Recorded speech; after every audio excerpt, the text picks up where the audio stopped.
মোবাইলে দেখে দেখে কোরআন শরীফ এবং হাদিস শরীফ পড়া যাবে কিনা।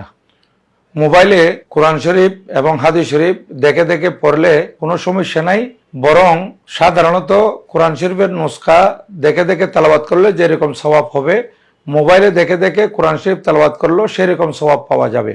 কিন্তু আমাদের সামনে যে কোরআন শরীফ থাকে সেটা ধরলেও সওয়াব আছে এবং এটাকে চুমু খেলেও সওয়াব আছে, বক্কের সাথে লাগালেও সওয়াব আছে, তেলাওয়াত করলে তো সওয়াব আছেই।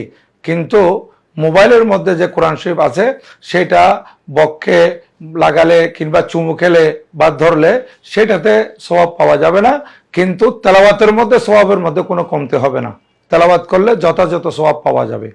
আর বিশেষ করে আমরা ইদানিং দেখতে পাচ্ছি অনেকে তারাবির নামাজের মধ্যে এই মোবাইল খুলে কোরআন শরীফ দেখে দেখে তেলাওয়াত করতেছে।